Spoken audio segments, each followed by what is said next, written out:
হাসান সাঈদী আজ থেকে 12-14 বছর আগে বলেছিলেন, আকাশে পশ্চিম দিগন্তে কালো মেঘ জমতে পারে, যদি সক্ষম ভাবে মোকাবেলা করতে না পারো তাহলে সবে সাদেক তোমাদের জন্য অসম্ভব হয়ে পড়তে পারে।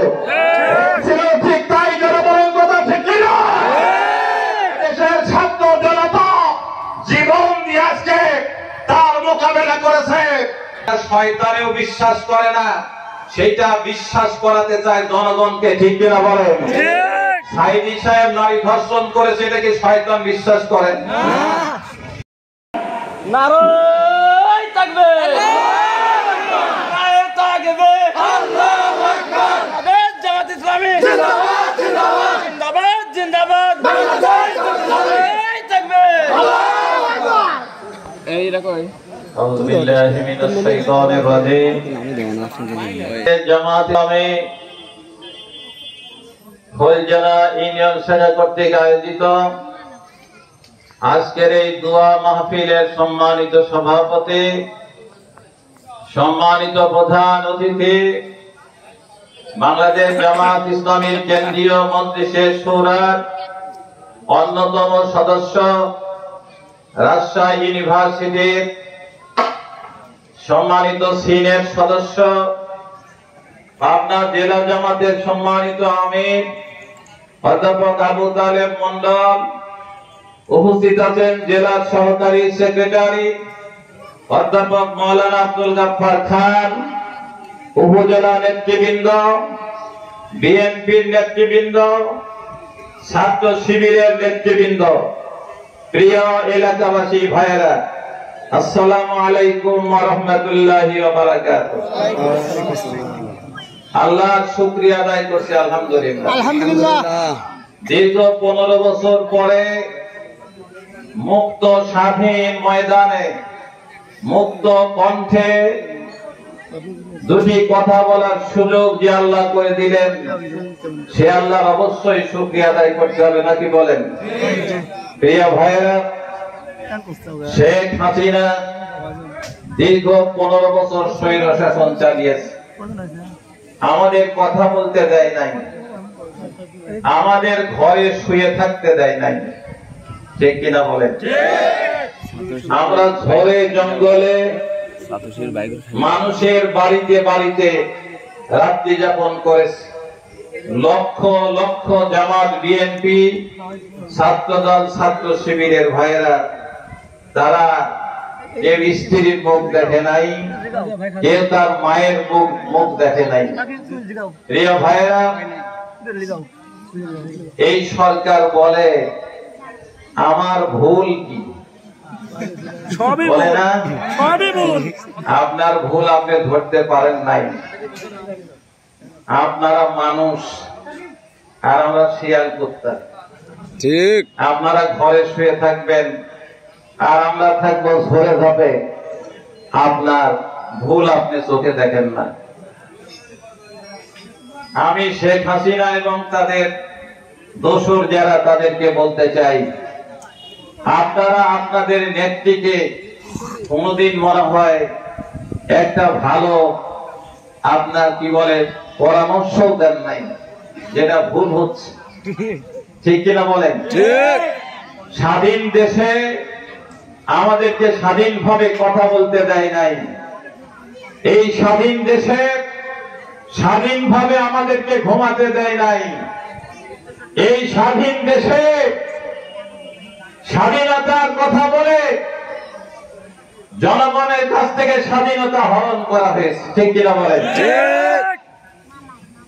প্রিয় ভাইয়েরা, শুধু তাই নয়, আপনারা জেনে আতঙ্কিত হবেন, এই বাংলাদেশের সঙ্গে শেখ হাসিনা যত চুক্তি করেছে ইন্ডিয়ার সঙ্গে, সবগুলি চুক্তি হলো দেশ বিরোধী।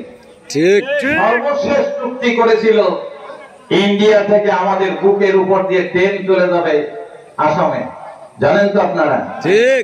আমাদের তাকায় তাকায় দেখা ছাড়া কোনো উপায় ছিল? প্রিয় ভাই সাহেব, ব্যাংকের টাকা কোথায়? আওয়ামী লীগের ভাইয়েরা, কোথায় ব্যাংকের টাকা? আপনার প্রধানমন্ত্রীর ছেলে টাকা কোথায় পায়? তার বোন টাকা কোথায় পায়?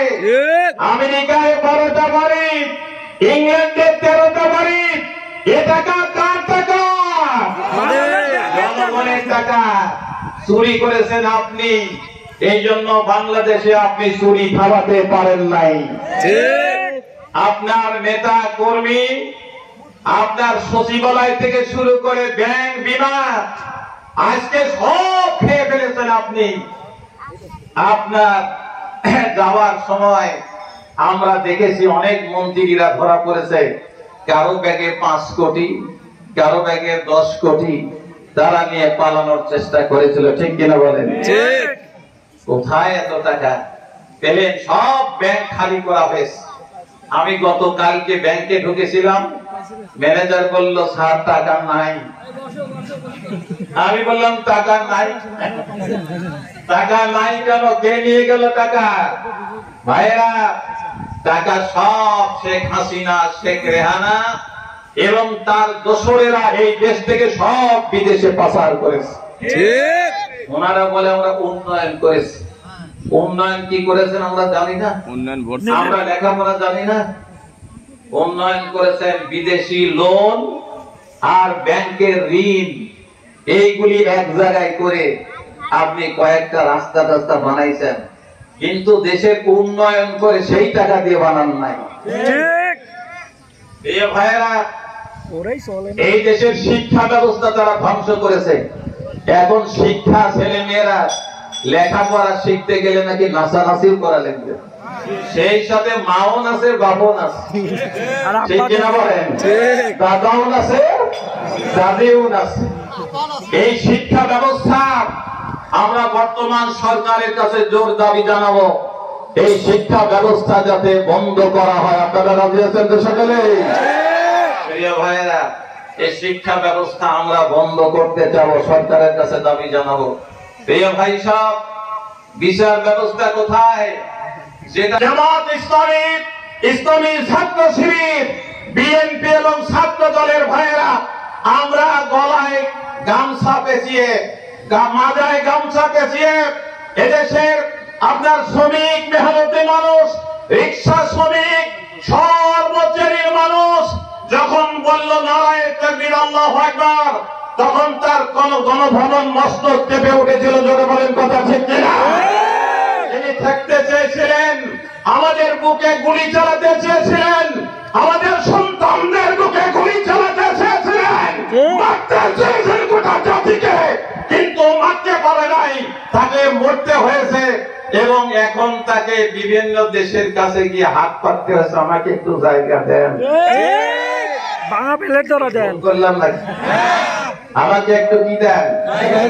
আমরাও তো বলেছিলাম যে আমাকে একটু সুবিধা দেন, আপনি তো শুতে দেন নাই আমাদেরকে। ঠিক কিনা বলেন? আপনি তো আমাদের ঘুমাতে দেন নাই। আমাদের ছোট ছোট শিশুদেরকে আপনি গুলি করে মারলেন, আমাদের ছোট ছোট বাচ্চাদেরকে, মায়েদেরকে গুলি করে মারলেন, আমাদের ছাত্র ভাইদের গুলি করে মারলেন, আমাদের বাবাদেরকে গুলি করে মারলেন, মেহনতি মানুষকে গুলি করে মারলেন, শ্রমিকদেরকে গুলি করে মারলেন, আবার বৃদ্ধ বনিতাকে গুলি করে মারলেন। আবার বললেন যা আছে সব একবারে ফায়ার করে শেষ করে দাও। আমি সেনাবাহিনী প্রধানকে ধন্যবাদ জানাই। উনি বললেন, মাননীয় প্রধানমন্ত্রী, আমার পক্ষে সম্ভব নয়, আমার পক্ষে সম্ভব নয়। তখন উনি আস্তে করে মাথাটা নিচু করে বলেন, কলম দেন। এই কথা বুঝতে পেরেছেন তো? স্বৈরাচারের পতন এইভাবে হয়। আওয়ামী লীগের একজন ভাই সেদিন বলতেছিল, হুজুর কোন সরকার তো পলাই নাই, এই সরকার পলায়া গেল। আমার ভাইয়েরা, জামাত ইসলামীকে আপনারা নিষিদ্ধ করেছেন। এই নিষিদ্ধ, এই তালিকা থেকে আবার জামাত ইসলামী মাথা উঁচু করে দাঁড়াবে ইনশাআল্লাহ। জামাত ইসলামী নিবন্ধন দিতে হবে, আবার ফেরত দিতে হবে। ইসলামী আবার ভোটের অধিকার চায়, ইসলামী আবার নারায়ে তাকবীর, আল্লাহু আকবার দিয়ে আল্লাহর জমিনকে প্রকম্পিত করতে চায়। আসুন আমরা সবাই কাঁধে কাঁধ মিলে এই জমিনে আমরা মানুষের কাছে ইসলামের দাওয়াত পৌঁছে দেই। পারবেন সকলেই? যারা রাজি আছেন দুই হাত তুলে আল্লাহকে বলেন আমরা পারবো আল্লাহ। আর এর জন্য হাত নামান।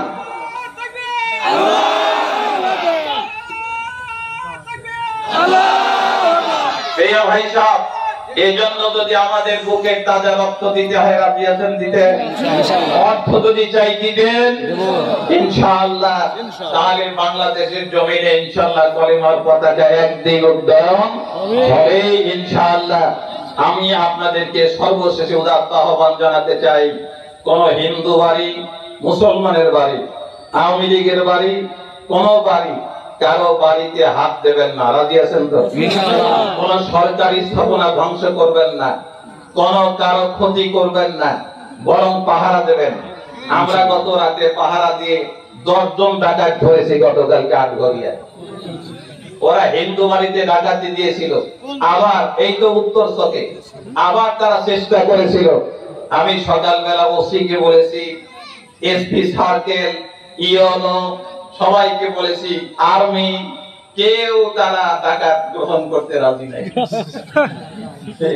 সব ডাকাতের পরিচয় হলো আওয়ামী লীগ, সবগুলি আওয়ামী লীগ। তাদেরকে আমরা তো পরে এসপি অফিস থেকে বললো মৌলানা সাহেবকে বলেন উনি মুসলেকা নিয়ে বাবাদেরকে ডেকে তাদের কাছে আপাতত বুঝিয়ে দিক, এরপরে দেশ স্বাভাবিক হলে আমরা যথারীতি নিয়মতান্ত্রিক মামলা নেব ইনশাআল্লাহ।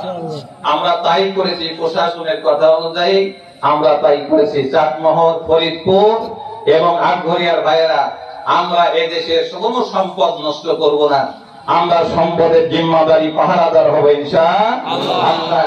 এই সম্পদ আমাদের, এই দেশ আমাদের, এই দেশকে আমরা গড়তে চাই। আমরা আওয়ামী লীগ নয়। এই কথা কি বলে? তুই মানুষ না আওয়ামী লীগ? জিজ্ঞাসা করে তুই মানুষ না আওয়ামী লীগ? আমার ভাইয়েরা, আমরা মানুষ হতে চাই, আওয়ামী লীগ হতে চাই না। ধন্যবাদ। আসসালামু আলাইকুম ওয়া রাহমাতুল্লাহি ওয়া বারাকাতুহু। সম্মানিত উপস্থিতি,